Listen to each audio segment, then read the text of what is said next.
Sebenarnya aku juga bagian dari MBB, jadi hari ini aku akan mencoba netral aja ya. Aku bagian dari reaksi. Mei lalu aku putus, bukan karena beda visi, bukan karena beda agama, tapi karena diselingkuhi. Awalnya aku benar-benar hancur, jatuh, merasa gagal sama hidupku, merasa gagal sama diri sendiri.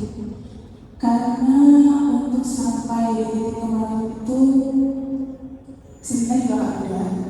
Aku mencoba melawan keyakinan diri sendiri, kayak oke nih aku coba untuk terbuka sama orang, tapi ternyata ya seperti itu kejadiannya. Tadinya aku insecure dan takut untuk membuka pintu lagi ke orang. Aku takut untuk bersosialisasi karena aku merasa energi dan emosi yang ada pada bulan-bulan kemarin itu takut untuk mempengaruhi orang-orang di sekitarku. Aku takut untuk akhirnya secara tidak langsung menyebarkan energi yang tidak seharusnya mereka terima itu. Aku takut untuk bikin mood mereka itu sama seperti yang aku rasakan. Tapi alhamdulillahnya menjelang Agustus atau September, seorang teman ngajak aku untuk datang ke Malang Pati. Awalnya aku ikut 2 kali, kalau nggak salah. Dari situ dia encourage aku untuk ayo mbak datang lagi untuk mulai ikut jadi bagian dari MBB. Dan akhirnya aku terima, aku sekarang sudah jadi bagian dari cepat yang sebentar lagi MBB. Dan dari sana aku menemukan orang-orang yang tadinya menurut aku canggung.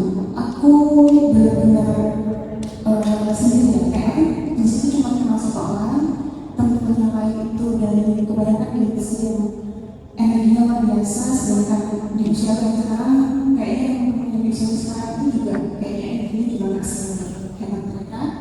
Tapi entah kenapa justru semangatku untuk bangkit itu datang lagi sejak aku join MBB itu. Terus akhirnya aku juga kenal Sel dan diajak untuk bergabung dengan MBB. Yang menemukan aku sedikit banyak terima kasih sudah sama Axel, karena mungkin dia melihat potensi yang ada di diriku itu yang sebelumnya tidak pernah aku sadari. Jadi aku awalnya juga kok tiba-tiba ditawarin ya, tapi akhirnya aku mengubah sudut pandang. Oh mungkin ini jalan lain untuk aku berkembang, untuk aku bisa setidaknya melupakan aku sama cinta dulu, karena mungkin yang kemarin itu cukup mengganggu jalan karir dan sebagainya. Makanya mungkin sama Allah kayak oke deh udah kamu stop dulu jalan percintaannya, mungkin kamu belum siap, jadi kamu persiapkan dulu di hal lain. Dan itu aku lakukan.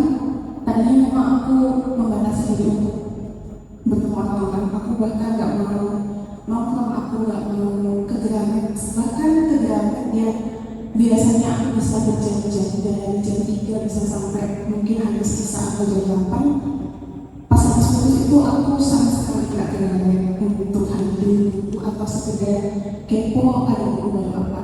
Sampai sebelumnya kan itu yang terjadi aku. Tapi alhamdulillah karena lingkungan aku cukup mendukung aku dan terus menyemangati kalau nggak apa-apa kamu nggak apa, tapi jangan berhenti hidup, jangan berhenti mencintai hobi-hobi dan apa yang kamu kejar saat ini. Dan dari teman-teman di MBB juga sebagian besar walau nggak kenal, tapi energi yang aku dapat itu sangat positif dan akhirnya aku menganggap diri untuk oke, aku akan hidup sekali lagi, aku akan berdirikan itu sendiri, membahagiakan diriku sendiri, walau juga membahagiakan orang-orang di sekitarku, tapi aku akan lebih mempedulikan diriku sendiri lagi. Dan kalau aku boleh berpesan satu hal ke teman-teman semuanya yang mungkin lagi cinta-cintaan ini, kalau ada sesuatu atau kebosanan atau mungkin hal yang selama ini kalian gak suka dari pasangan, dikomunikasikan aja, dibicarakan baik-baik, karena meninggalkan perasaan aku kurang apa ya di pasangan kalian, terlebih kalau kalian berjalan, itu efeknya bisa berbeda-beda dan kebanyakan sangat menyakitkan, dan itu bisa menurunkan tingkat kepercayaan diri dan nilai yang dipunyai orang itu. Jadi aku harap semoga tahun depan, gak tahu depan sih, aku berharap hari berikutnya aku bisa lebih menerima diriku sendiri sebelum menerima orang itu. Itu sih yang saya. Terima kasih.